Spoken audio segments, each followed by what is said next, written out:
Bismillahirrahmanirrahim. Assalamualaikum warahmatullahi wabarakatuh.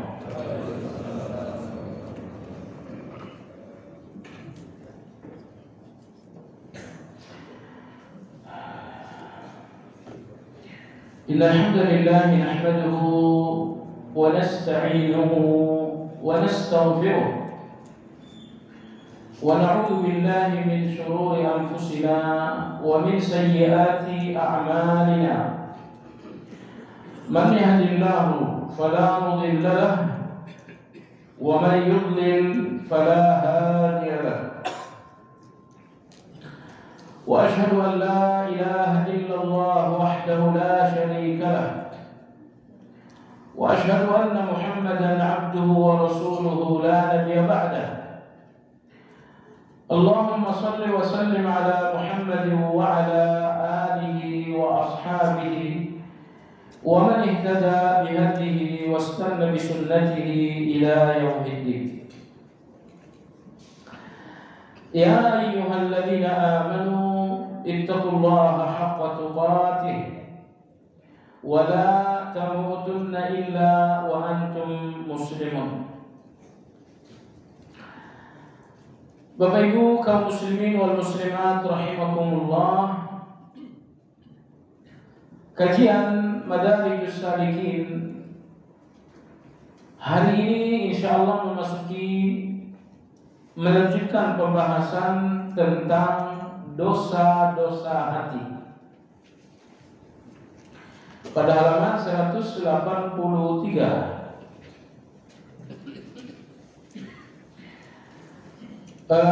beliau berkata, sedangkan perkara-perkara yang diharamkan atas hati ialah kibir atau sombong. Ini sudah selesai. Yang kedua adalah riya. Ini pun alhamdulillah sudah selesai. Yang ketiga adalah ujub. Yang dimaksud dengan ujub, seseorang yang merasa diri besar tanpa mengecilkan siapapun. Jadi itu perbedaan antara takabur dan ujub. Orang-orang yang takabur membesarkan diri sambil mengecilkan orang lain, meninggikan diri sambil merendahkan orang lain,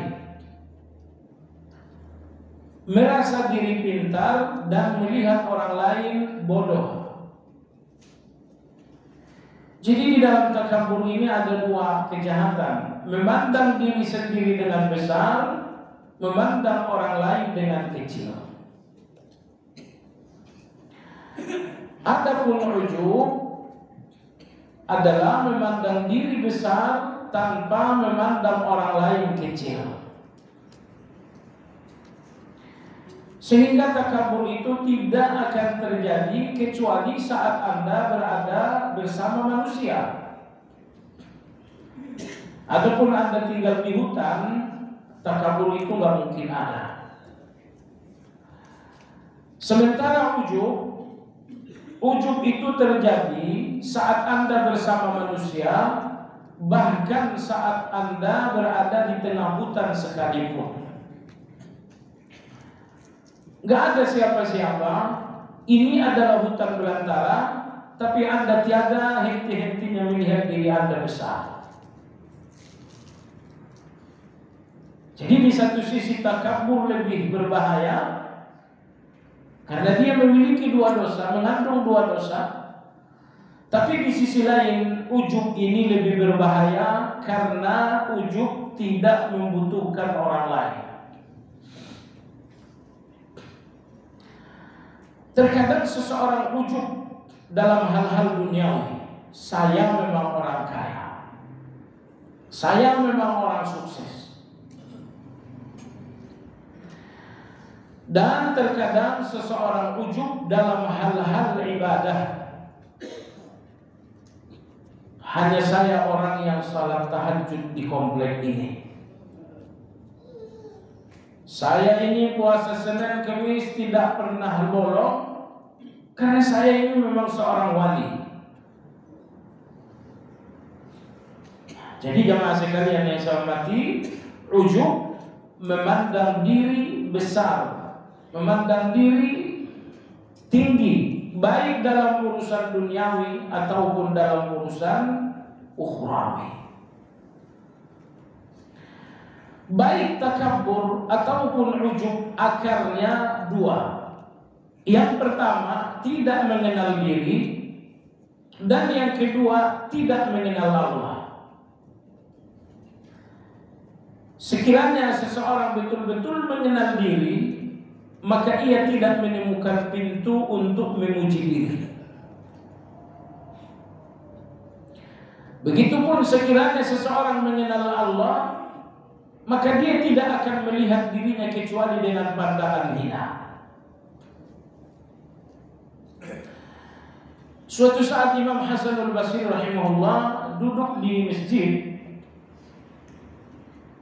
Tiba-tiba berlalulah panglima berjalan dengan sombong. Karena jamaah sekalian, meskipun sombong itu di dalam hati, tapi gak mungkin Anda menyembunyikan sombong. Maka di antara buruknya sombong tidak bisa disembunyikan. Sombong itu akan muncul dari cara berbicara. Sombong itu akan muncul dari cara berpakaian. Sombong itu akan terlihat dari cara berjalan. Sombong itu terlihat dalam cara mendongakkan wajah, cara tersenyum sekalipun menunjukkan sombong atau tidak. Jadi kalau dengki, penyakit yang masih bisa Anda sembunyikan. Ujub bisa Anda sembunyikan, tetapi sombong ini penyakit yang gak mungkin Anda sembunyikan sama sekali. Begitupun dengan panglima tadi, saat dia berlalu di depan Imam Hasan al-Basri, dia berjalan dengan kesombongan. Imam Hasan al-Basri rahimahullah ta'ala berkata, wahai fulan, rendah hati sajalah kalau berjalan, tidak perlu sombong-sombong begitu. Panglima tentu merasa direndahkan. Dia mengatakan, kamu belum tahu siapa saya. Kata Imam Hasan al-Basri, iya, saya sangat tahu kamu siapa. Kamu keluar dari lubang najis ayahmu, kemudian masuk ke lubang najis ibumu, lalu lahir dari lubang najis ibumu. Ujung hidupmu adalah bangkai yang busuk, antara air hina dan air busuk. Perutmu penuh dengan kotoran yang sangat bau. Itulah kamu. Panglima mengatakan, gak tanggung-tanggung, siapa ini? Orang-orang mengatakan, jangankan Anda, Amirul Mukminin pun takut dengan dia. Khalifah Umar bin Abdul Aziz tunduk dengan beliau. Beliau adalah sahabat dari Khalifah. Beliau adalah Imam Al-Hasanul Basri rahimahullah. Maka Allah dalam surat At-Tariq selalu menyuruh kita untuk melihat diri. Falyanzuril insanu mimma khuliqa mimma dafiq. Coba lihat asal penciptaan diri. Air yang hina keluar dari lubang najis, masuk ke lubang najis, lahir dari lubang najis. Allah mampu menciptakan Anda dari emas, tapi Allah menciptakan Anda dari hina. Hina dan hina. Hina pertama air yang sangat bau. Hina kedua keluar dari lubang najis ayam. Hina ketiga masuk ke dalam lubang najis seorang ibu, kemudian lahir dari lubang najis itu juga. Agar apa? Allah datangkan Anda dari 4 lapis kehinaan agar Anda berjalan di atas hidup dengan rendah hati. Bayangkan kalau Allah ciptakan Anda dari emas 24 karat. setiap detik mungkin Anda akan takabur. Jadi oleh sebab itu, Anda datang dari 4 lapis kehinaan agar Anda hidup di atas ketawadukan dan rendah hati. Nah, di manusia menjadi ujub karena tidak mengenal diri. Coba sekalian, apa yang Anda lihat dalam diri Anda hingga Anda membesarkan diri? Apakah Anda melihat ibadah Anda? Kalau Anda membesarkan diri karena ibadah, berarti Anda nggak melihat ibadah orang lain. Seandainya Anda melihat ibadah orang lain, ternyata Anda tidak ada apa-apanya. Rupa-rupanya besar diri Anda, ujub Anda karena Anda katak di bawah tempurung. Apa yang membuat Anda ujub besar diri? Karena Anda orang kaya? Itu karena Anda belum keluar dari tingkat RT Anda. Di tingkat RW saja Anda sudah tidak ada apa-apanya. Oleh sebab itu jemaah sekalian, sungguh-sungguhlah mengenali diri, agar diri ini tidak membesarkan diri. Lalu yang kedua, kenali pula Allah Subhanahu wa Ta'ala. Kalau Anda tahu Allah Al-Ghani Maha Kaya, maka Anda akan melihat diri Anda adalah seorang miskin. Sekiranya Anda mengenali Allah Al-Alim Maha Mengetahui, Anda akan melihat diri Anda dengan pandangan bodoh. Sekiranya Anda benar-benar melihat Allah Maha Kuat, Anda akan sadar diri bahwa Anda adalah orang yang sangat lemah sekali. Coba sekalian, maka di antara bukti kebodohan seseorang adalah memandang diri dengan ujub. Kalau Anda bodoh dalam pelajaran matematika, itu Anda bodoh tentang sesuatu di luar Anda. Tapi kalau Anda ujub, itu adalah kebodohan Anda tentang diri Anda sendiri. Mungkin Anda merasa besar karena Anda sholat malam, tapi dari kapan Anda sholat malam? Baru 3 hari? Atau mungkin baru 3 tahun? 20 tahun yang lalu kemana? Ternyata 20 tahun yang lalu adalah Anda penjahat, Anda pelaku dosa, Anda orang yang sangat zalim. Baru 3 tahun saja berubah jadi baik, berhijrah menuju kebaikan. Tiba-tiba hijrah ini menjebak Anda dalam satu keburukan yang gak ada sebelumnya, yaitu Anda ujub. Kita sudah bicarakan beberapa kali, setan tidak mau tahu. Yang penting amal soleh Anda hapus. Kalau tidak bisa amal soleh Anda dirusak di awal dengan riya, maka setan akan merusak amal soleh Anda di akhir dengan ujub. Di awal salat amal Anda rusak karena riya. Baik, kalau Anda selamat di awal salat, selamat dari riya, mungkin Anda nggak selamat dari ujub. Setelah selesai salat, Anda ujub. Aduh, di salat semua nggak ada yang sesuai sunnah, cuma saya doang. Cuma sekalian yang saya hormati, jangan lihat dalam amal soleh orang yang di bawah. Lihat ke atas lah. Kalau Anda selalu lihat ke atas, mana ada apa-apanya Anda. Anda hanya debu. Dalam kehidupan orang-orang saleh terdahulu, banyak-banyak membaca orang kisah kaum salafus saleh. Sebab kalau Anda ingin bersaing dalam amal saleh, saingan Anda adalah zaman sekarang, hasilnya ujub. Kalau Anda ingin bersaing dalam amal saleh, bersainglah dengan Abu Bakar, bersainglah dengan Abu Hurairah, dengan Umar radhiyallahu anhu. Mereka adalah saingan yang membuat Anda terus berkembang. Kalau Anda bersaing dengan manusia sekarang, mereka adalah saingan yang membuat Anda turun. Anda ingin bersaing untuk jadi tinggi atau bersaing untuk jadi rendah, tergantung siapa target Anda. Kalau Anda ingin bersaing dengan Umar bin Khattab radhiyallahu anhu, Anda ingin bersaing dengan Imam Sa'id bin Al-Musayyib rahimahullahu taala, mereka adalah saingan yang membuat Anda naik. Tapi kalau saingan Anda anak-anak penjara, saingan Anda adalah anak-anak terminal, itu saingan yang membuat Anda makin jeblos. Jadi kudu pintar juga nyari lawan. Jangan merasa pendekar kalau yang dilawan anak TK. Ya, tapi kalau Anda pendekar yang dilawan misalnya bandit, pencuri 15 sekali bunuh, wah itu baru hebat itu. 15 sekali bunuh ternyata lawan. 15 bandit 15 sekali bunuh.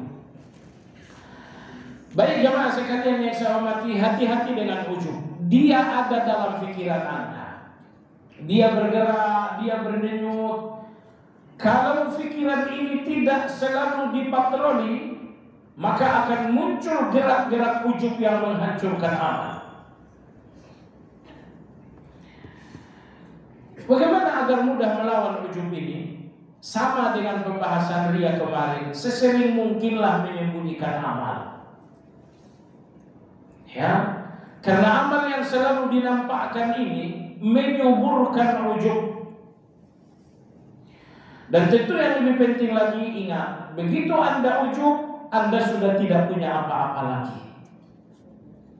Tadinya Anda memiliki satu salat sebelum Anda ujub. Adapun Anda ujub, Anda udah gak punya salat lagi. Tadinya Anda punya tilawah yang baru selesai 30 juz sebelum ujub. Bahwa Anda kemudian ujub, tilawah 30 juz ditolak oleh Allah Azza wa Jalla. Allah berfirman, ternyata tilawahmu bukan untuk aku, tapi untukmu. Seharusnya tilawahmu untuk membesarkan aku, kata Allah, tapi ternyata tilawahmu untuk membesarkan dirimu sendiri. Salat, seharusnya salatmu untuk membesarkan Allah, tapi ketika ujub ternyata salat ini adalah untuk membesarkan diri sendiri. Jadi jamaah sekalian, hati-hati dengan pikiran, dengan tepatnya hati-hati dengan nafsu. Ulama-ulama kita mengatakan perjalanan menuju Allah. Iya, kita harus berjalan menuju Allah. Kalau tidak berjalan menuju Allah, maka Anda tak mungkin dekat dengan Allah. Preman-preman itu menolak berjalan menuju Allah, sehingga mereka jauh dari Allah. Orang-orang yang saleh tiada henti-hentinya berjalan menuju Allah, sehingga mereka semakin dekat dengan Allah. Saya tidak tahu perjalanan Anda apakah sudah sampai pada tingkat dekat atau masih jauh. Harapan kita perjalanan kita ini sampai hari ini mudah-mudahan perjalanan yang mendekatkan, bukan perjalanan yang menjauhkan. Orang-orang ujub, orang-orang ria, orang-orang yang berjalan menuju Allah tapi malah semakin jauh. Orang-orang yang melakukan bid'ah, orang-orang yang merasa berjalan menuju Allah tapi ternyata mereka semakin jauh. Jadi oleh sebab itu, setiap ibadah adalah pintu-pintu berjalan menuju Allah. Harapan kita perjalanan menuju Allah ini semakin mendekatkan, bukan semakin menjauhkan. Tapi ingat, perjalanan menuju Allah membutuhkan kerjasama dua hal. Yang pertama, kerjasama hati di mana terdapat iman. Yang kedua, kerjasama nafsu di mana terdapat keinginan. Hati di mana terdapat keimanan, hati ini jujur dalam bekerja sama. Tetapi nafsu inilah yang selalu berkhianat dan tidak kooperatif dalam kerjasama. Anda bangun tengah malam, hati mengatakan saatnya untuk berjalan lagi menuju Allah. Lakukanlah tahajud. Hati memberikan pesan, tapi datanglah nafsu di mana terdapat keinginan. Dia mengatakan tidak, aku mau tidur. Coba Anda lihat jemaah sekalian, nafsu alias keinginan-keinginan kita sering sekali tidak mau kooperatif dengan hati. Akhirnya apa? Perjalanan Anda berhenti. Seandainya nafsu ini selalu bekerja sama, selalu jujur dengan hati, perjalanan ini nggak pernah berhenti. Tapi sekali lagi saya katakan, hawa nafsu ini pengkhianat terhadap hati, sehingga perjalanan sering berhenti daripada berjalan. Lepas subuh mestinya Anda membacakan zikir. Hati mengatakan, kau lebih membutuhkan zikir ini daripada makanan. Berzikirlah. Hati menjalankan fungsinya, yaitu mengirimkan pesan. Tapi coba lihat nafsu. Nafsu mengatakan tidak, saya kan lagi buru-buru. Saya ngejar waktu. Jadi jemaah sekalian yang saya hormati, penjahat dalam diri kita, preman besar dalam diri kita bernama nafsu, keinginan. Nafsu ini nggak pernah kerjasama dengan hati. Akhirnya perjalanan menuju Allah ini selalu berhenti lagi. Nah, oleh sebab itu selalu melakukan perhitungan dengan hawa nafsu. Wahai hawa nafsuku, kalau engkau keras kepala, perjalanan ini nggak akan sampai. Didik keinginan Anda. Kalau keinginan ini nggak dididik, nafsu ini tidak dididik, sampai mati dia akan menjadi aral yang melintang dalam perjalanan. Dia akan menjadi jurang yang membuat Anda nggak berjalan langsung. Baik jamaah sekalian yang saya hormati, nafsu inilah musuh Anda nomor satu. Ujub itu pun karena nafsu juga. Baik, kita lanjutkan jemaah sekalian. Imam Ibnu Qayyim rahimahullah mengatakan, dosa hati berikutnya adalah hasad. Apa itu hasad? Hasad itu artinya dengki. Hasad itu artinya cemburu buta. Kalau cemburu sehat boleh saja. Jadi apabila di tangan orang lain ada nikmat, maka ada dua posisi. Di depan Anda ada dua posisi saat Anda melihat dua nikmat orang lain.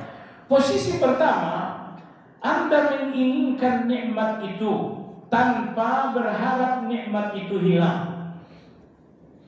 Oh, dia punya motor baru, saya juga pengen punya motor baru seperti dia. Ini dinamakan ghibtah. Ini dinamakan cemburu sehat. Kemudian yang kedua, Anda lihat ada nikmat di tangan orang lain, lalu Anda ingin nikmat itu hilang. Hilang menjadi milik Anda ataupun tidak, yang penting nikmat itu hilang. Bagaimana caranya? Orang punya motor, gimana biar motornya ini nggak ada? Jadi hasad itu adalah satu keinginan untuk melenyapkan nikmat orang lain. Apakah itu tercela? Tercela kecuali dalam suatu masalah. Apa itu? Anda lihat satu nikmat di tangan orang yang berbahaya, dan nikmat itu selalu menjadi alat membahayakan orang lain. Saat itu Anda berpikir, bagaimana cara menghilangkan nikmat ini? Karena nggak selamanya nikmat itu menguntungkan. Kadang-kadang ada, ambil contoh lah misalnya, seorang pejabat, seharusnya dengan jabatan itu dia bisa berbuat baik lebih luas. Dalam kapasitas saya sebagai rakyat biasa, kebaikan saya hanya sebatas rumah tangga, hanya sebatas RT. Tapi sekiranya saya presiden, kebaikan saya bisa menyebar dari timur ke barat. Jadi menjadi pejabat tujuannya adalah agar kebaikan Anda lebih luas. Misalkan ada seorang pejabat, namun jabatan itu selalu digunakan untuk kezaliman, tentu saat itu Anda berkeinginan, gimana caranya jabatan orang ini hilang? Apakah itu dengki? Iya, dengki karena Anda ingin menghilangkan nikmat orang lain. Tapi ini dengki yang dibenarkan. Ini dengki yang Anda benarkan. Anda ingin orang istirahat dari kezaliman makhluk yang satu ini. Anda tahu ada seorang preman, badannya tangguh sekali, juara karate nasional, tapi tidak tanggung-tanggung, meras. Datang ke pasar Sukatani sini 5.000 sehari. Allah berikan nikmat untuk menjadi alat kezaliman. Saat itu Anda berpikir, ya Allah, seandainya orang ini sakit, seandainya orang ini lumpuh, Anda ingin nikmat yang dia miliki hilang. Tentu ini dengki namanya, tapi ini dengki yang dibenarkan. Dengki yang tidak dibenarkan adalah menginginkan agar nikmat yang dimiliki seseorang hilang, padahal nikmat itu nggak membahayakan siapa-siapa. Di tangan Anda ada uang 1 miliar dan itu nggak membahayakan siapapun. Lalu seseorang mengatakan, gimana cara biar uangnya hilang? Saya nggak suka dia punya uang. Apa bahayanya buat kamu? Nggak ada bahayanya. Pokoknya saya nggak suka dia punya uang. Terus, saya sukanya dia jadi orang miskin saja. Itu namanya dengki. Nabi kita sallallahu alaihi wasallam bersabda, la tahasadu, kalian tidak boleh saling mendengki. Wala taqata'u, kalian tidak boleh saling memutuskan hubungan. Orang yang pendengki biasanya memutuskan hubungan. Wala tabaghadu, kalian tidak boleh saling membenci. Orang yang dengki pasti membenci. Wala tadabaru, dan jangan kalian saling membelakangi. Saling membelakangi, iya. Enggak mau ketemuan. Ayo kita kondangan. Ada fulan enggak? Ada. Saya enggak bisa datang. Saling membelakangi, enggak mau ketemuan. Itu ciri orang-orang dengki. Mau ketemu, jangan. Orang-orang yang tidak mau bertemu, enggak mau berjumpa, orang-orang hasad. Ini kata Nabi kita.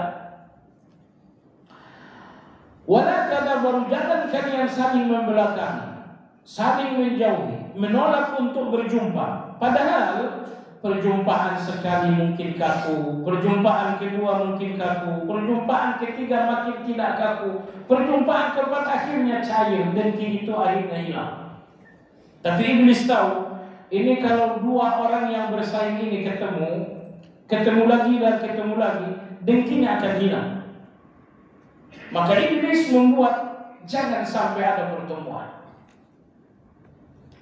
Wa kunu ibadallahi ikhwana, Nabi kita memberikan solusi, jadilah kalian hamba-hamba Allah yang bersaudara. Maka Imam Ibnu Qayyim nanti dalam bab takabur, beliau mengatakan kadar seseorang dinamakan takabur saat menolak melihat orang lain sebagai saudara, padahal Allah melihatnya sebagai hamba. Karena tawadhu itu, kata beliau, siapapun yang diakui oleh Allah sebagai hamba, maka Anda wajib mengakuinya sebagai saudara. Ini si fulan ini dalam pandangan Allah seorang hamba bukan? Iya. Kalau dalam pandangan Allah dia seorang hamba, dalam pandangan Anda dia wajib sebagai saudara. Nah, adapun Allah melihat seseorang sebagai hamba dan Anda tidak mau melihatnya sebagai saudara, takabur. Anda berseberangan dengan Allah Azza wa Jalla. Banyak ucapan sebetulnya yang perlu kita luruskan di kalangan kita yang sudah sama haji. Kadang-kadang begini, cuma beda guru saja. Oh, si fulan itu ikhwan, itu bukan ikhwan kita. Segampang itu. Hanya karena belum ngaji dengan Anda, mungkin juga karena belum punya jenggot, Anda mengatakan dia belum ikhwan kita. Kejam sekali. Standarnya satu, setiap manusia yang dalam pandangan Allah adalah hambanya, maka dalam pandangan Anda adalah saudara. Bahwa Anda menolak bersaudara dengan seseorang yang dalam pandangan Allah adalah hamba, Anda terkau. Anda berseberangan dengan Allah Azza wa Jalla. Maka dalam hadis Nabi bersabda, wa kunu ibadallah ikhwana. Jadilah kalian semua hamba-hamba Allah yang bersaudara. Seolah Nabi mengatakan, kalau kalian sama-sama hamba, berarti kalian bersaudara. Kecuali non-muslim, mereka memang bukan hamba. Jangan melihat mereka saudara. Lihat saja mereka teman senegara. Oh, ini konco senegara ini. Tapi untuk akun, untuk saudara tidak. Saudara Anda adalah orang yang sama-sama ibadah dengan Anda. Inilah masjid, lihatlah di masjid ini. Lihat di masjid lain. Semua orang yang menghambakan diri kepada Allah, mereka hamba dalam pandangan Allah. Maka pandangan Anda pun harus melihat mereka sebagai saudara. Di zaman Nabi kita, persaudaraan itu besar, sehingga perbedaan itu hilang. Di zaman ini, perbedaan itu besar, persaudaraan ini hilang. Kalau dikejar apa perbedaan kamu dengan fulan? Perbedaannya kecil. Saya nggak pemilu, dia pemilu. Bagi saya ini nggak sejalan dengan saya. Iya salah. Dia pemilu, jadi kafir kan dia? Tidak. Jadi ahli bidah kan dia? Tidak. Jadi orang fasik kan dia? Tidak. Perbedaan Anda dengan dia hanya perbedaan ijtihad. Kenapa perbedaan ini besar? Jawabannya persaudaraan Anda lah yang kecil, sehingga perbedaan ini menjadi besar. Sekiranya persaudaraan ini kita bangun, kita kokohkan, perbedaan itu akan hilang dalam persaudaraan kita. Tapi sayangnya dalam pengajian memang persaudaraan kurang dibangun. Yang dibangun adalah tahzir sana, tahzir sini. Dan itu yang merusak kita dalam berukhuwah. Nanti di depan di akhirat barulah Anda menyesal. Ternyata orang yang Anda benci dipanggil masuk surga oleh Allah, dan ternyata Anda diseret ke neraka. Dunia ini bukan final. Finalnya di depan Allah. Ingat, pelacur saja, kalau bilang masuk surga kamu, itu pelacur. Ini teman Anda, tetangga Anda ini, cuma gara-gara tahlilan misalnya, Anda tidak mau melihatnya sebagai saudara. Sampai di akhirat Allah panggil dia masuk surga, Anda diseret ke neraka. Apa jadinya? Ingat, garis finish kita bukan di dunia ini. Garis finish kita adalah pintu surga. Siapa yang masuk, itu yang manhajnya benar. Siapa yang tak masuk, itu yang manhajnya menyimpang. Ya, tapi kalau sampai ukhuwah ini kita korbankan, ini terlalu. Menjaga ukhuwah itu salah satu pilar penting dalam berahli sunnah. Jadi janganlah ngaku ahli sunnah kalau ukhuwah Anda tidak ada. Tapi ukhuwah Anda benar-benar akan hilang kalau Anda tidak toleransi dalam perbedaan. Dengan siapa Anda akan berukhuwah kalau tidak mau toleransi? Ukhuwah itu adalah kecakapan kita mengelola toleransi sehingga kita tidak pecah. Jadi oleh sebab itu, di zaman dahulu ukhuwah mereka besar, hilanglah perbedaan mereka. Zaman sekarang ukhuwah kita sangat rapuh, menonjollah perbedaan kita. Ialah jemaah sekalian, kembali kepada hasad lagi nih. Tadi kata Nabi SAW, wa kunu ibadallahi ikhwana. Jadilah kalian semua hamba-hamba Allah yang bersaudara. Semua orang yang menghambakan diri kepada Allah, dia adalah saudara. Menghambakan diri dengan cara yang benar. Baik. Dalam hadis lain Nabi SAW bersabda, sayusibu ummati da'ul umam. Umat ini akan terjangkiti penyakit umat-umat terdahulu. Qalu wa ma da'ul umam? Sahabat bertanya, ya Rasulullah, apa penyakit umat-umat terdahulu yang akan menjangkiti kami? Qala, Nabi bersabda, al-ashar. Penyakit umat terdahulu adalah al-ashar, tidak bersyukur atas nikmat. Allah kasih nikmat, kurang lagi. Allah kasih misalnya motor Mio, coba kalau yang gedean, NMAX. Allah kasih NMAX, coba kalau yang gedean. Anda tak pernah bersyukur dengan yang Anda karena selalu melihat ke atas. Al-ashar ini penyakit orang terdahulu, tidak bersyukur atas nikmat. Apalagi wal batar. Batar itu sombong. Apalagi wal takasur, selalu adu banyak harta, adu banyak perusahaan. Wat tanafus fid dunya, persaingan dunia, penyakit itu. Wat tabaud, saling menjauhi, enggak pernah akrab dengan orang lain. Wat tahasud, selalu hasad dan dengki dengan orang lain. Ini penyakit umat terdahulu. Al-ashar, kufur nikmat.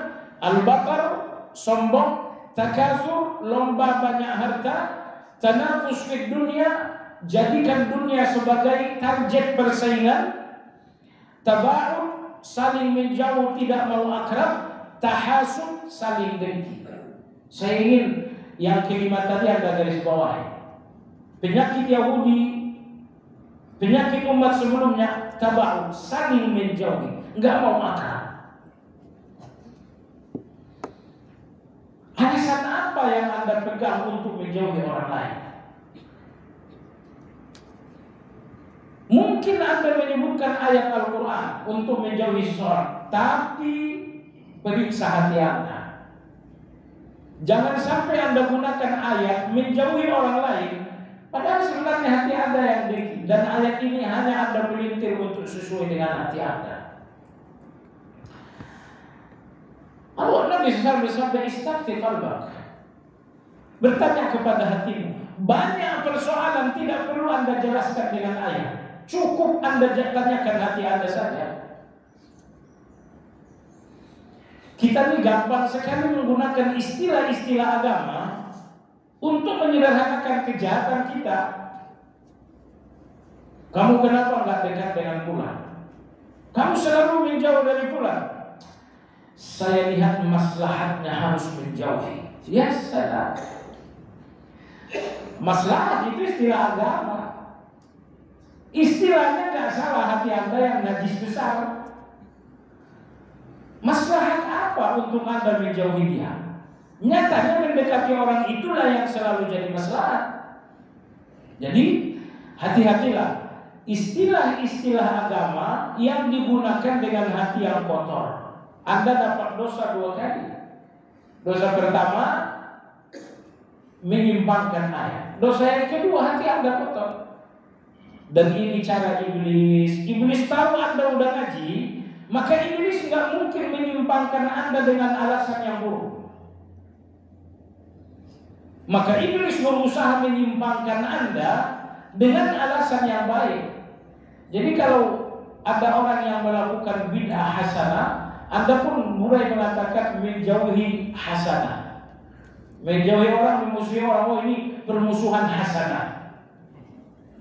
Jangan sampai itu jemaah sekalian. Saya katakan sekali lagi, iblis tahu bahwa kita suka agama, kita cinta agama, maka iblis tidak menjebak Anda dengan cara-cara lain. Iblis menggunakan dalil-dalil agama untuk membuat Anda menyimpang. Kata kuncinya di mana? Kata kuncinya hati Anda jujur dan ikhlas. Seandainya Anda jujur dan ikhlas, ternyata Anda tidak akan temukan alasan Al-Quran, hadis, atau bahkan logika untuk menjauhi seseorang. Sekali lagi, kalau Anda emang jujur, kalau Anda emang ikhlas, Anda nyaris tidak akan menemukan alasan untuk menjauhi seseorang. Untungnya Anda menjauhi seseorang. Seandainya Anda mati dengan kebencian itu, kemungkinan Anda tidak akan ke surga. Karena orang-orang surga adalah orang-orang yang berhati bersih. Dalam surat Al-A'raf, Allah Subhanahu wa taala berfirman, "Wa naza'na ma fi sudurihim min ghil." Penghuni surga itu adalah orang-orang yang telah kami cabut dari hati mereka kebencian, kedengkian, dan permusuhan. Ada satu hadis Nabi SAW, beliau mengatakan, maukah kalian kukabarkan siapa penghuni surga? Mereka adalah orang-orang yang diharamkan atas neraka. Diharamkan atas neraka. Siapa mereka? Kata Nabi SAW, yahrumu 'alan nar, diharamkan atas neraka, kullu haynin, lainin, sahlin, qaribin minan nas.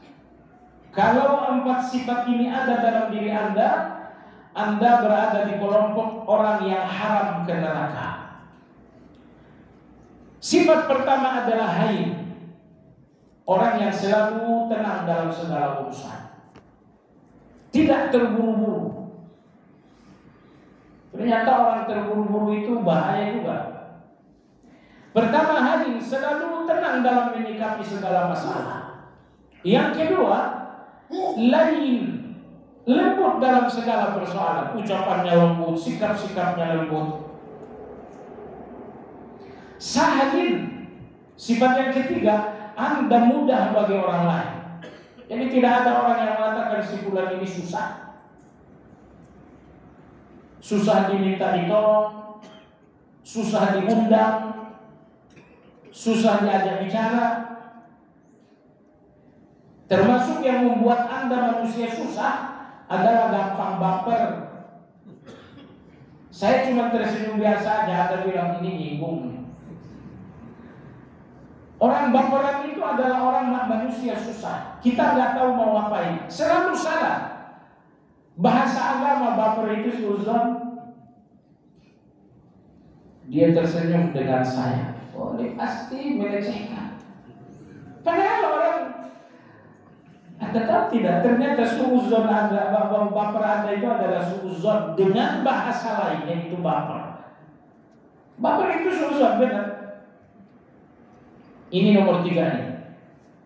Orang-orang yang haram ke neraka kata Nabi Sahlin adalah orang-orang yang selalu mudah diminta ditolong, mudah diundang, mudah dalam segala-galanya.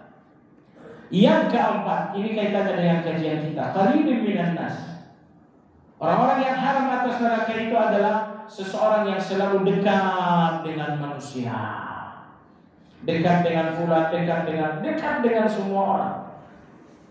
Jadi tidak menjauhi, tetapi mendekati.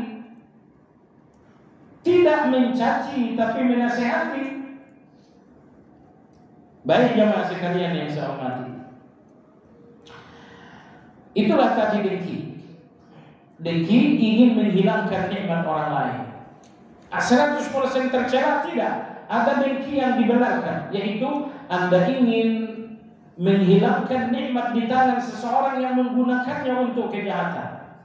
Gimana caranya biar jabatannya hilang? Karena jabatannya menyengsarakan banyak orang.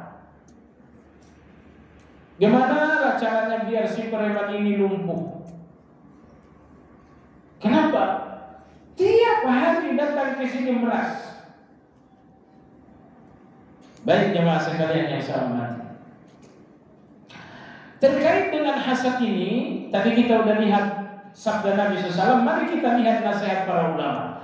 Abu Darda radhiyallahu anhu, beliau mengatakan, ma aktsara 'abdun dzikral maut illa qalla farahuhu wa qalla hasaduhu. Kata Abu Darda radhiyallahu anhu, tidaklah seseorang banyak-banyak ingat mati melainkan akan dia peroleh 2 hal. Yang pertama, qalla farahuhu. Orang yang selalu ingat mati akan hilang ambisinya terhadap dunia. Dia tetap mencari dunia tapi tidak lagi dengan ambisi. dia mencari dunia dengan cara yang logis.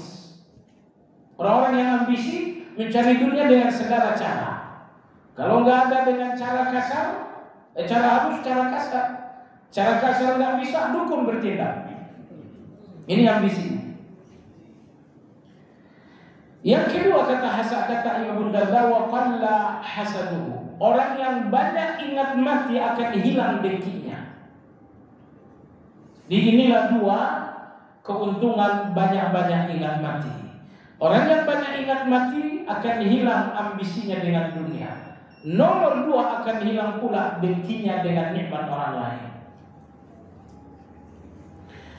Muawiyah radhiyallahu anhu berkata, kullun nas aqdir ala ridha. Saya bisa menyenangkan semua orang, illa hasid ni'mah, kecuali orang yang dengki ini nggak bisa disenangkan. Fa innahu la yurdihi illa zawaluha. Karena seorang yang dengki itu nggak akan senang kecuali kalau Anda melarang. Kata Muawiyah, Anda bisa membahagiakan semua orang, kecuali orang dengki. Orang dengki itu nggak mungkin Anda bahagiakan. Karena kebahagiaan orang dengki kalau Anda melarang. Anda mau melarang? Tidak. Apa yang membuat orang dengki bahagia? Secara ekonomi Anda melarang, secara fisik Anda sakit-sakitan. Itulah kebahagiaan orang dengki. Kalau itu kebahagiaan mereka, bisakah Anda membahagiakan mereka?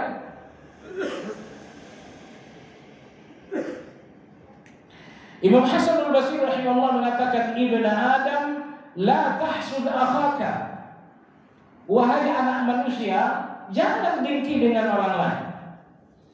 Fa in kana alladhi a'tahu li karamatihi alayhi falima tahsud man akramahu Allah. Kalau pemberian Allah di tangan saudaramu karena kemuliaannya, kenapa engkau dengki orang-orang yang mulia dalam pandangan Allah? Wa in kana ghaira dhalika falima tahsud man masiruhu ila an-nar. Kalau ternyata yang Allah berikan kepada seseorang karena keburukannya, kenapa engkau dengki dengan orang yang akan ke neraka? Ini nasihat yang luar biasa. Imam Hasan al-Basri rahimahullah mengatakan, nikmat di depanmu hanya di tangan dua orang. Boleh jadi nikmat itu di tangan seseorang yang mulia dalam pandangan Allah. Yang kedua, boleh jadi nikmat itu di tangan seseorang yang dimurkai oleh Allah. Kata Hasan Basri, kenapa engkau dengki dengan nikmat di tangan orang yang mulia dalam pandangan Allah? Kenapa engkau dengki padahal dia mulia dalam pandangan Allah? Dan kalau nikmat itu di tangan orang yang dimurkai Allah, kenapa Anda dengki? Kenapa Anda dengki dengan nikmat di tangan orang yang akan masuk neraka dengan nikmat itu? Jadi intinya Imam Hasan al-Basri rahimahullah ta'ala mengatakan, tidak ada jalan untuk dengki. Kalau dengki ini di tangan orang yang mulia dalam pandangan Allah, haruskah Anda dengki kepada orang yang mulia? Kalau nikmat ini di tangan orang yang dimurkai oleh Allah, haruskah Anda dengki dengan orang yang dimurkai oleh Allah? Jadi walhasil, hati Anda tidak akan menemukan jalan untuk dengki dengan yang dimiliki orang lain. Coba sekalian, ilmu hati ini ilmu yang sangat halus. Ilmu hati ini ilmu yang sangat detil sekali. Dan anehnya, Anda tidak bisa mempelajari ilmu hati hanya dengan kecerdasan, tapi dengan kejujuran dan keikhlasan. Walaupun Anda fahami seluk-beluk dari hasad ini, Anda hanya memahaminya dengan kecerdasan Anda, tapi nggak ada manfaatnya kalau Anda nggak jujur dengan diri Anda. Sudahlah jemaah sekalian, kalau Anda nggak boleh berdusta untuk orang lain, tentu lebih tak boleh lagi Anda dusta dengan diri Anda sendiri. Saya mah nggak dengki, orang saya mah. Jujurlah. Ngapain Anda berkhianat dengan diri Anda sendiri? Kalau memang Anda dengki dengan milik orang lain, aku ya Allah, ini dengki penyakit. Coba sekalian yang saya hormati, bagaimana mencabut akar dari dengki ini? Pertama, cabutlah dengan ilmu dan amal. Bagaimana Anda mencabutnya dengan ilmu? Mencabut hasad atau dengki dengan ilmu, nomor satu, ketahuilah bahwa dengki itu membahayakan Anda dan tidak membahayakan orang yang Anda dengki. Bahkan dengki Anda membahayakan Anda dan menguntungkan orang lain. Kenapa dengki membahayakan Anda? Pertama, dosa. Yang kedua, enggak akan henti-hentinya asam lambung Anda naik, karena selalu gelisah dengan milik orang lain. Tetangga beli motor, kumat asam lambung. Motornya udah ganti yang gedean, kambuh lagi. Sekarang udah beli mobil, masya Allah makin kambuh. Makanya ulama kita mengatakan tersangka tapi berbentuk korban adalah orang dengki. Orang dengki itu aslinya tersangka, tapi lahiriahnya korban. Sakit-sakitan coba. Dia jadi korban padahal dia adalah tersangka. Oke, sekali lagi ulama kita mengatakan, kalau Anda melihat seorang tersangka tapi mirip dengan korban, itulah orang-orang yang dengki. Baik, jadi hilangkan dengki itu dengan ilmu. Ilmu yang pertama, fahamilah bahwa dengki itu membuat Anda berdosa. Dosa Anda dalam dengki bahwa Anda tidak ridho dengan apa yang Allah pilihkan untuk orang lain. Allah pilihkan kekayaan untuk fulan, itulah yang Anda gak suka. Subhanallah. Kekayaan itu sampai ke tangan orang lain bukan karena dia pintar. Kekayaan di tangan orang lain semata-mata pemberian Allah. Jadi ketika Anda dengki, Anda benci dengan pemberian Allah kepada orang lain. Siapa yang memilihnya jadi orang pintar? Allah. Siapa yang memilihnya jadi orang kaya? Allah. Nikmat pada orang lain yang membuat Anda benci semuanya adalah pilihan dan pemberian Allah. Di titik ini Anda berdosa. Anda gugat pemberian Allah kepada orang lain. Seolah-olah Anda mengatakan orang ini nggak layak dapat nikmat. Dosa Anda yang kedua dalam dengki adalah takabur. Dengki dengan takabur itu nggak berpisah. Kenapa Anda tidak suka nikmat ini di tangan orang lain? Karena Anda merasa nggak pantas. Dan yang pantas saya. Di situ Anda takabur. Orang ini kenapa naik jabatan? Gak pantas, saya yang pantas. Coba lihat. Maka di dalam dengki 100% ada takabur. Baik. Nomor dua, ilmu yang pertama adalah ketahuilah bahwa hasad itu dosa. Dosa karena dengki itu dosa. Dosa karena di dalam dengki itu ada takabur. Kalaulah Anda mati dengan dengki, Anda akan mati membawa dua dosa ini. Dan dosa yang ketiga dalam dengki adalah zalim terhadap orang lain. Kezaliman terhadap orang lain dalam dengki bukan satu kezaliman, tapi ada 8 kezaliman terhadap orang lain disebabkan karena dengki. Ada berapa tadi? Orang-orang yang dengki dalam hati mereka ada 8 kezaliman. Kezaliman yang pertama, zawalun ni'mah. Selalu bercita-cita kapan nikmat ini lenyap. Kezaliman yang pertama. Kezaliman yang kedua adalah asyamatah. Disebabkan karena dengki, Anda sangat gembira kalau orang tersebut mengalami musibah. Tetangga yang punya motor kemarin motornya kecelakaan. Masya Allah, sejadah saya mau sujud syukur. Sujud syukur tapi hasilnya dosa. Mestinya sujud syukur hasilnya surga. Ini manusia dengki ini, sujud syukurnya hasilnya pintu neraka terbuka. Kezaliman kedua orang yang dengki adalah syamata, sangat gembira dengan musibah orang lain. Kezaliman ketiga dalam dengki adalah al-hajar. Orang dengki itu selalu menjauhi orang lain. Harusnya akrab, jauh. Harusnya tegur sapa, diam-diaman. Ini kezaliman yang ketiga. Kezaliman yang keempat, al-istisghar. Setiap orang yang dengki pasti merendahkan. Si fulan itu naik jabatan, tahu tuh naik jabatan, padahal otaknya nggak punya.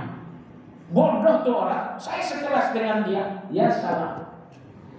Panjang lebar Anda merendahkan, padahal sebenarnya hati Anda yang bengkak. Bengkak karena hasad yang luar biasa. Maka kezaliman keempat di dalam dengki adalah istisghar, selalu merendahkan orang lain. Kezaliman yang kelima disebabkan karena dengki, Anda suka menggibah. Mana mungkin Anda memuji orang yang Anda dengki? Jadi di dalam kedengkian itu muncullah hobi baru, bagaimana menggibah orang ini.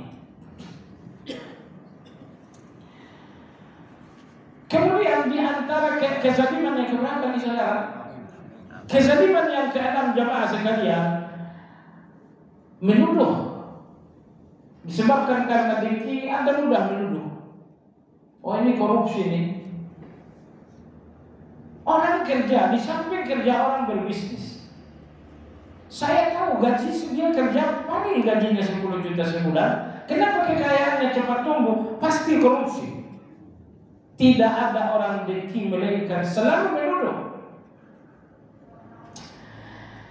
Jangan dalam urusan duniawi, dalam urusan agama juga begitu. Ini orang sok alim ini, padahal dengki. Itu kejahatan kezaliman yang keenam. Setiap pendengki selalu membuat tuduhan-tuduhan palsu. Tuduhan palsu, buktinya Anda nggak mau diklarifikasi. Ayo kita dulu klarifikasi, Anda nggak mau, karena tuduhan Anda palsu. Jemaah sekalian yang saya hormati, kezaliman yang ketujuh kan? Kezaliman yang ketujuh adalah man'ul haq. Setiap orang yang zalim itu selalu menggugurkan hak. Orang ini kalau salam mestinya dijawab, tapi karena dengki gak usah jawab salamnya. Di zaman Nabi 3 orang tak ikut perang Tabuk, salamnya pun tak dijawab oleh Nabi. Allahu Akbar, ini dosa Anda lebih besar daripada dosa yang pertama. Dosa Anda yang pertama, orang ucapkan salam Anda tak mau jawab, itu dosa Anda. Lalu dosa ini Anda legalisasi dengan hadis. Dulu ada 3 orang gak ikut perang Tabuk. Nabi menjauhi mereka, bahkan ucapan salam mereka pun tak dijawab oleh Nabi. Itu betul. Apa kolerasinya dengan Anda? Anda masih saja sibuk mencari dalil-dalil agama untuk membenarkan kejahatan, sehingga legalisasi yang Anda lakukan lebih besar dosanya daripada dosa yang sesungguhnya. Dosa tak jawab salam dosa, tapi bahwa Anda legalisasi dengan hadis-hadis Nabi, ini dosanya lebih besar. Kenapa? Itu dosa Yahudi. Dosa Yahudi yaitu menyimpangkan kebenaran. Hadis itu tujuannya bukan seperti kamu ini. Oleh sebab itu jemaah sekalian, kalau hati sudah kotor, ayat-ayat pun akan diinjak-injak, hadis-hadis pun akan disimpangkan. Modal utama menjelaskan ayat adalah hati harus bersih. Ini saya ngaji begini nih. Kalau hati saya kotor, saya gunakan ayat untuk menyerang seseorang. Mungkin saya tak sebut namanya, saya bilang ada orang. Saya memang tak tahu siapa orang yang Anda maksudkan, tapi Allah tahu. Allah tahu bahwa ada orang yang Anda maksudkan adalah Anda ingin menyerang. Menyerang Anda adalah dosa. Pakai dalil-dalil yang telah disimpangkan, ini dosa yang kedua. Baik jemaah sekalian, jadi di dalam dengki ada dosa takabur, dengki itu sendiri dosa. Yang ketiga, di dalam dengki ada dosa kezaliman. Kezaliman dalam dengki bukan 1, tapi 8 kezaliman. Udah berapa tadi? 7. Kezaliman yang ke-8 jamaah sekalian,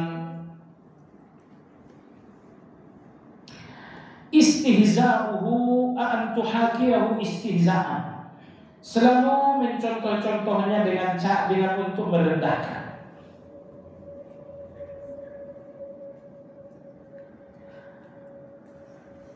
Di media sosial itu ada seseorang yang sengaja berpenampilan seperti Ustaz Yazid, dipasangin jenggot, dihitamin jidat, baru pura-pura bicara seperti Ustaz Yazid.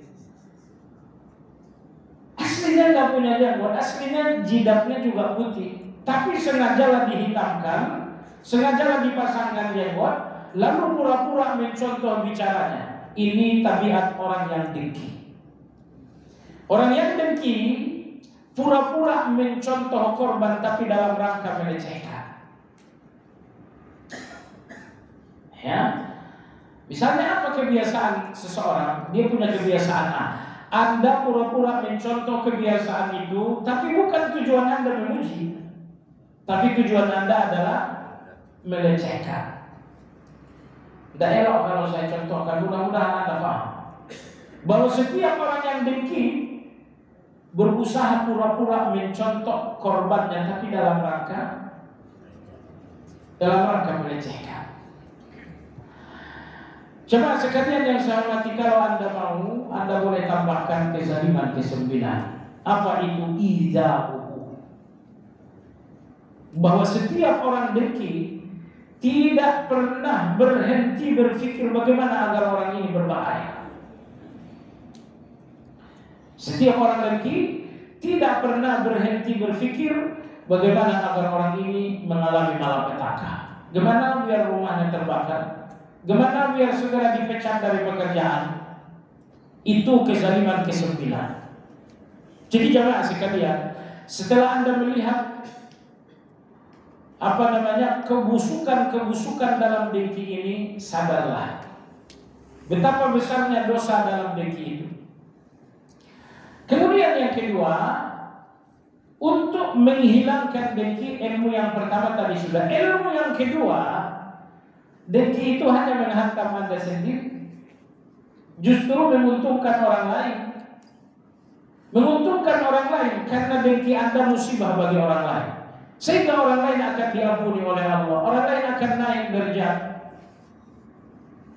Tapi Anda sendiri semakin dengki ini kuat, gelisah tiada henti, gelisah. Padahal Anda tahu nggak? Begitu Anda gelisah disebabkan karena dengki, Anda sedang membahagiakan orang lain.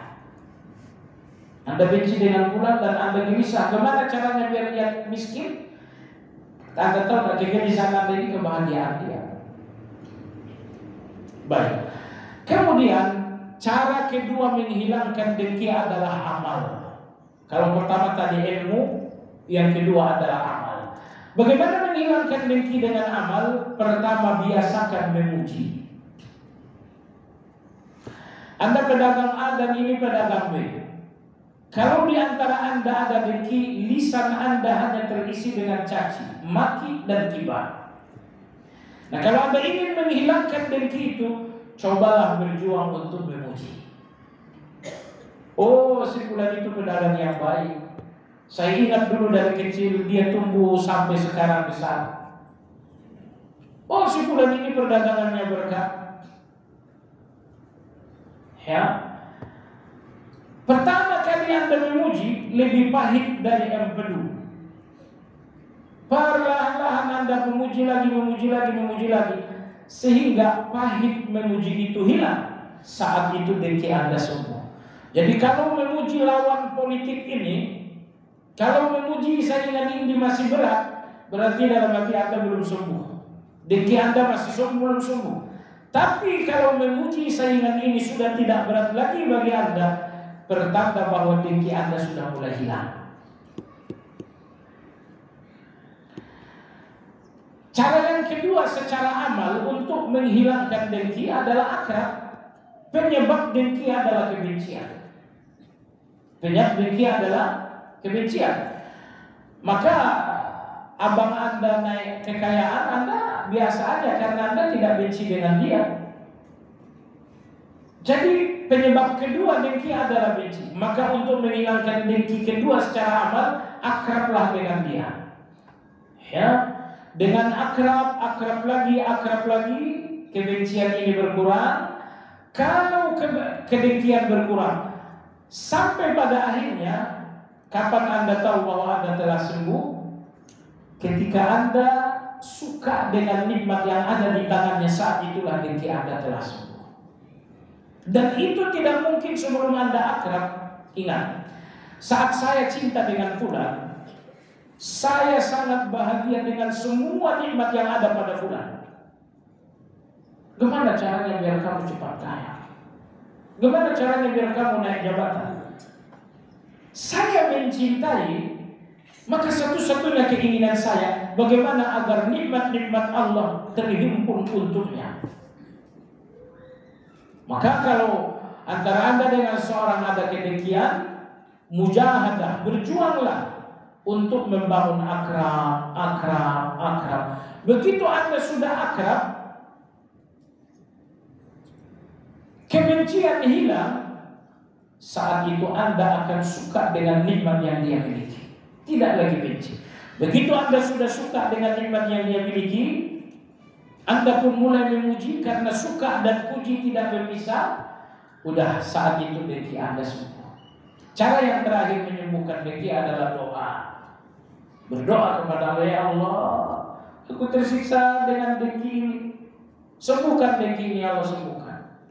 Baik jamaah sekalian yang saya hormati, demikianlah kajian kita hari ini. Mungkin 2 kali Sabtu saya izin dulu, karena hari Selasa besok saya diajak orang jalan-jalan ke Saudi.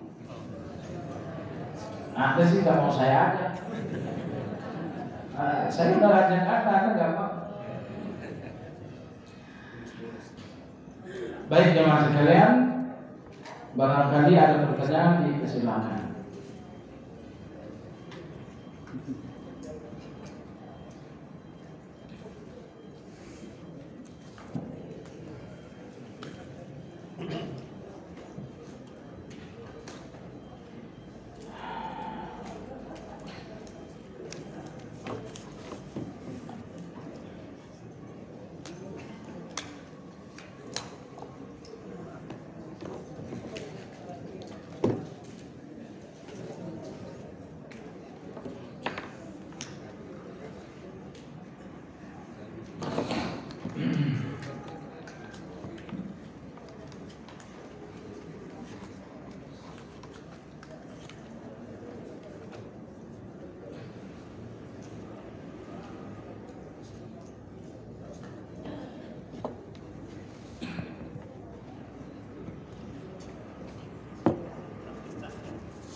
La haula wa la quwwata illa billah.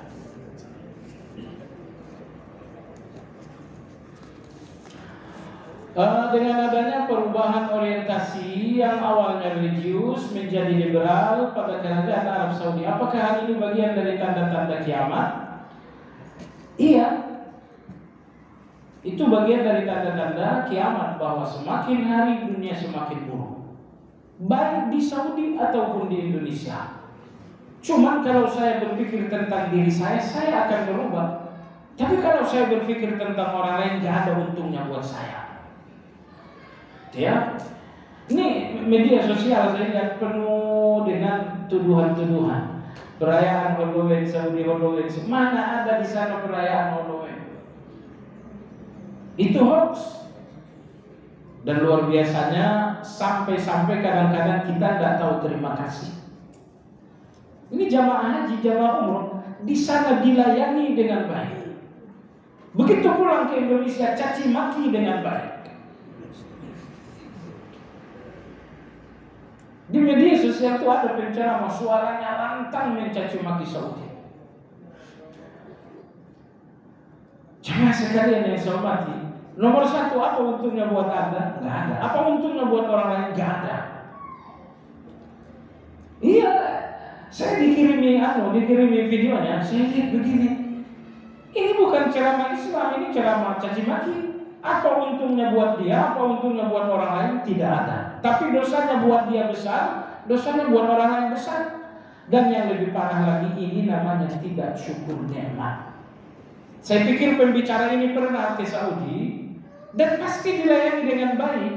Kok tega-teganya sampai di Indonesia mencaci dan memaki? Jadi baiklah, kepada orang-orang yang suka seperti itu, kita ingin sampaikan pesan. Sampai detik ini Anda nggak pernah dizalimi oleh Saudi. Tapi kenapa lisan Anda sampai hari ini nggak berhenti mencaci maki Saudi? Jawabannya adalah Diki, cara Anda beragama, cara mereka beragama beda. Anda merasa mereka ini saingan. Lebih-lebih semakin banyak orang-orang alumni dari sana, Anda merasa saingan ini disebabkan karena Saudi. Di titik itulah sebetulnya penyakit Anda. Tidak ada orang yang bernama Wahabi. Anda sendiri yang mengelarinya Wahabi. Orang berjenggot, oh itu Wahabi. Kapan dia bilang dirinya Wahabi? Anda sendiri yang menggelari orang dengan Wahabi. Jadi oleh sebab itu jemaah sekalian, pesan saja, ma yalfidu min qawlin illa ladaihi raqibun atid. Satu kata ucapan Anda akan ada perhitungannya di depan Allah. Dan Anda jangan salah. Ketika Anda mencoba meninggikan diri dengan ceramah seperti itu, seiring waktu Anda akan semakin rendah. Karena ketinggian tidak bisa diperoleh dengan caci dan maki. Ketinggian itu diperoleh dengan cara yang mulia. Ini juga saya tegaskan bahwa manhaj ini tidak ada hubungannya dengan Saudi. Ya, bahwa Anda ingin melecehkan saya dengan Saudi yang mulai liberal misalnya, apa hubungannya? Manhaj ini, pemahaman ini, sunnah ini, hubungannya dengan Al-Quran, hadis, dan kaum salaf. Saudi mau seperti apapun gak ada hubungannya. Jadi kalau Anda menghubung-hubungkan ini dengan Saudi, jelas sekali dengkinya. Makanya tanpa dia sadari, kemudian dia mengatakan, mereka-mereka ini dibayar oleh Saudi 20 juta setiap bulan. Wahabi ini. Oh, Anda dengki sekali. Coba kalau Anda dapat 20 juta, mungkin Anda nggak begitu. Dan yang dapat 20 juta itu bukan cuma orang-orang sana. Mendiang Kiai Haji Mustafa Yaqub rahimahullah, beliau termasuk orang yang dapat bayaran dari Saudi. Dr. Yunahar Ilyas dari Muhammadiyah termasuk orang yang dapat bayaran dari Saudi. Pimpinan Pondok Temboro Jamaah Tabligh di Jawa Tengah, Jawa Timur, itu pun termasuk orang yang mendapatkan gaji dari Saudi. Beberapa kiai dari kawan-kawan NU juga dapat bayaran dari Saudi. Tapi rupa-rupanya dia tidak dapat. Itu masalahnya. Saya aja yang alumni lembaga dari sana, saya aja nggak dapat apa-apa. Diam aja saya. Jadi ini semuanya dengki. Tadinya saya berpikir yang ceramah ini betul-betul orang lurus. Akhirnya saya ketemu foto dan beberapa fakta. Ternyata dia liberal. Dia liberal. Baik. Kejadian yang di Saudi kita sesalkan, dan kita nggak akan mendukung itu semua. Secara pribadi, secara agama nggak ada hubungan kita dengan mereka. Agama yang saya katakan sunnah hubungannya hanya dengan Quran, hadis, kaum salaf, bukan dengan Saudi hubungannya. Jadi jangan dihubung-hubungkan. Kalau Anda hubung-hubungkan juga itu tadi karena belum dapat 20 juta. Jadi analisa Anda benar. Liberal Saudi tanda kiamat, iya. Liberal di sana tanda kiamat, termasuk liberal di Indonesia juga. Anda lupa beberapa bulan lalu di Jawa Timur perbedaan beda agama. Kenapa jauh-jauh? Anda lupa sekarang ini ada satu gerakan untuk ada undang-undang legalisasi pernikahan sejenis di Indonesia. Ada orang Indonesia yang mau nikah beda sejenis, akhirnya mereka pergi ke Thailand, mereka pergi ke luar negeri. Kemarin saya lihat, saya kira Anda geger bukan? Seorang laki-laki dari Sumatera nikah sesama jenis dengan laki-laki dari Jerman. Itu bukan di Saudi, di depan kita tuh. Baik. Ya, semoga Allah luruskan Saudi, semoga pula Allah luruskan Indonesiaku, Indonesia Raya. NKRI ini kita yang punya, kita perbaiki barang-barang. Apakah ria dan sombong itu adalah hal sama dan dihukumi sebagai dosa bagian dosa besar? Iya, sombong itu dosa besar, ria itu pun dosa besar. Buktinya orang yang ria tidak dinamakan mukmin, tapi dinamakan munafik. Ria mengubah status, tadinya mukmin jadinya munafik. Berarti itu dosa besar. Kenapa non-muslim tidak digolongkan sebagai hamba Allah, padahal dia juga sesama makhluk ciptaan Allah? Karena mereka nggak mau menghamba kepada Allah. Ini non-muslim ciptaan Allah, iya, tapi dia mau ngaku nggak? Ternyata dia nggak ngaku. Siapa yang nyiptain kamu? Dewa matahari. Kamu siapa yang nyiptain? Yang menciptakan saya adalah Dewa Sangwali, Dewa bla bla bla. Kita tidak mengakui mereka hamba Allah, walaupun mereka ciptaan Allah, karena mereka sendiri Allah yang tidak mau mengaku. Mereka tidak mau mengaku Allah pencipta mereka. Tanyakan saja. Kalaupun mereka mengaku ciptaan Allah, mereka nggak mau mengaku hamba bagi Allah. Mana mau mereka sujud kepada Allah? Mana mau mereka berzikir kepada Allah? Kalau mereka tidak mau menghambakan diri, sulit bagi kita mengatakan mereka hamba Allah.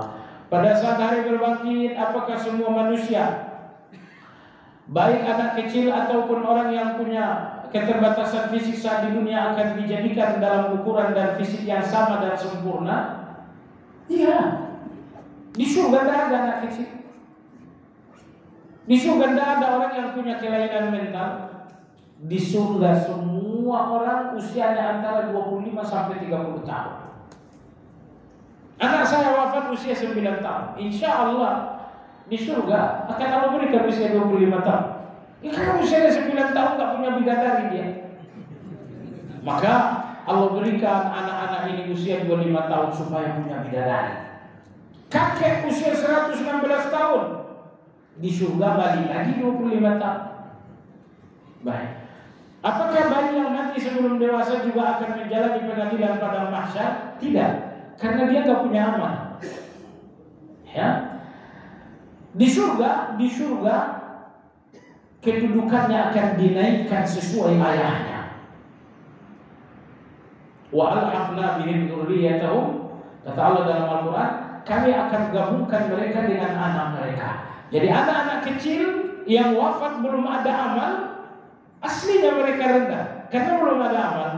Tapi Allah akan meninggikan derajatnya sesuai dengan orang tuanya. Apakah setelah melewati titian sirat seorang muslim juga akan menjalani qisas dengan orang kafir? Kamu sudah masuk neraka, sudah selesai. Ya, tapi setelah sirat itu ada satu jembatan namanya jembatan qisas. Di jembatan qisas itu akan dilakukan perhitungan, baik kezaliman terhadap mukmin ataupun kezaliman terhadap orang kafir sekalipun. Tidak ada pintu dengki untuk orang lain sekalipun terhadap orang yang tidak disukai oleh Allah. Bahkan tadi dikatakan ada dengki yang terpuji. Mohon penjelasan. Ini analisanya betul. Jadi tadi Imam Hasanul Basri mengatakan, kalau nikmat itu di tangan orang yang mulia, ngapain Anda dengki kepada orang yang mulia? Kalau nikmat itu di tangan orang yang dimurkai oleh Allah, kenapa Anda dengki kepada orang yang akan masuk dalam neraka? Nah, lalu tadi kita sampaikan bahwa dengki untuk menghilangkan nikmat bagi orang yang akan menggunakannya kejahatan. Ini berarti dua orang yang tadi kita sebut, misalnya nikmat di tangan orang yang dimurkai oleh Allah, tapi dia tidak menggunakannya untuk kejahatan. Wallahu a'lam. Jadi sebab itu nikmat untuk digunakan kepada kejahatan, kita ingin nikmat itu hilang, itu adalah dengki yang dibenarkan. Wallahu a'lam. Subhanakallahumma wa bihamdika asyhadu an la ilaha illa anta astaghfiruka wa atubu ilaik. Alhamdulillahirabbil alamin. Assalamualaikum warahmatullahi wabarakatuh.